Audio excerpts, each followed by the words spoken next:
Welcome to the IEEE Video Digital Privacy podcast series. Our guest today is Stefano Zanero, co-chair of the IEEE Digital Privacy Initiative. Stefano, thank you for taking time to speak with us today. To get started, can you tell us a little bit about your background and your affiliations? My background is in cybersecurity. Actually, I am a professor of cybersecurity at Politecnico di Milano, which is Italy's largest school of engineering with 42,000 students. And I've been working in cybersecurity for my entire career since 1997. Stefano, with digital privacy becoming a growing concern, why do you believe it should be prioritized? Digital privacy is an enabler because if people do not feel that they have control on what they decide to share with other people on a social network and on the internet in general, but also with companies, they will try to share as little as possible, of course. And while this is a sensible precaution, many aspects of digital businesses and of digital society rely on us being able to share confidently that we are able also to retain some form of control about what we share.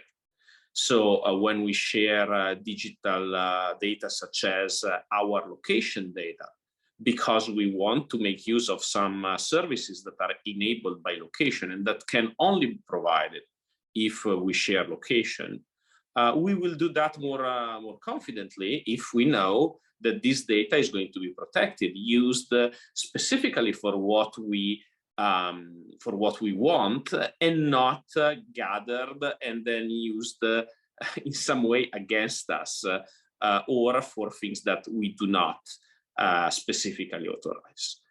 So from a regional perspective, how is digital privacy viewed differently? Now, this is a land where there is a very different perception and a very different attitude, both from the point of view of citizens and from the point of view of the legislation between Europe and the US. In the US, there is more of a free-for-all approach to the use of personal data, where right now some of the states in the United States are trying to insert some consumer protection. Europe, for a very long time, more than 20 years, has adopted a very different approach, where recognizing the ownership of a citizen on their personal data. Which is a concept that enables a lot of forms of protection and a lot of forms of control, while, of course, adding a layer of regulatory supervision that, in the view of some people, may stifle some most innovative technologies deployed. The future of humanity is more interconnected. We have seen that happen at a precipitous pace during the pandemic for very obvious reasons, and this is going to continue. The concept of digital privacy is not going to be only a sideline concept because it's protecting only a small part of our life that takes place online.